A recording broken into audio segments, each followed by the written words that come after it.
110 juta di bawah Kementerian Pertanian dan Industri Asas Tani. Ini yang dilaporkan dalam laporan Ketua Audit Negara semalam.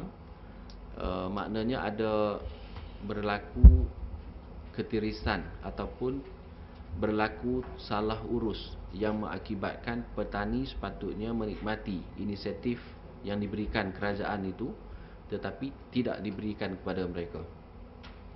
Ini merupakan satu kehilangan punca pendapatan kepada petani. Dan beberapa orang yang lain yang tidak hadir semasa program Datuk Seri Noh Omar. Beberapa orang itu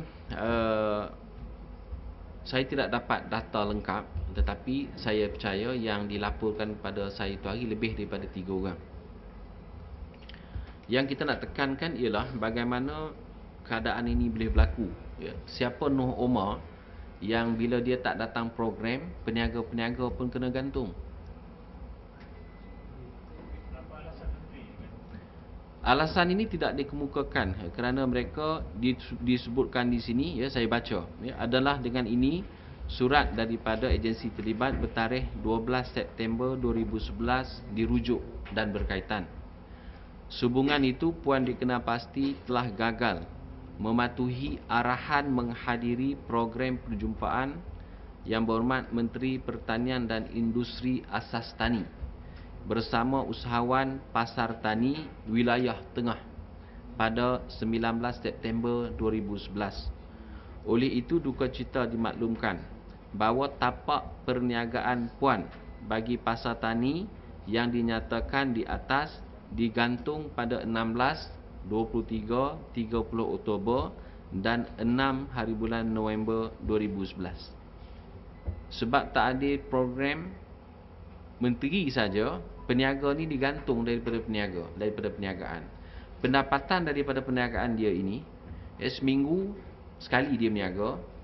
Seminggu tu cukup untuk perbelanjaan seisi keluarga selama 10 hari. Kalau 4 minggu digantung, maknanya 40 hari dia kehilangan pendapatan. Mana slogan rakyat didahulukan ini? Yang didahulukan ialah gantung tanpa teliti, tanpa menyiasat, dan kalau dia tak pergi mesti ada alasan. Takkan disebabkan tak pergi tanpa diberikan surat tunjuk sebab terus gantung. Jadi peniaga ni nak cari makan macam mana? Ada peniaga-peniaga di kawasan lain pun terlibat. Dan tujuan kita membangkitkan hal ini ialah untuk memberi keadilan kepada pengadu. Bagaimana seorang menteri yang agensi itu berada di bawah kawalan beliau boleh mengambil tindakan sewenang-wenangnya, gantung peniaga, ibu tunggal yang meniaga. Mana dia nak cari pendapatan? Macam mana dia nak sara keluarga dia kalau dia digantung daripada berniaga?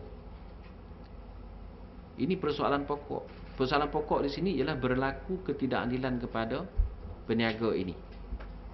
Dan sebab itu saya tegaskan tadi, Datuk Seri Noh Omar kena jawab, kena betulkan ini, kerana ia bukti jelas bahawa berlaku penindasan.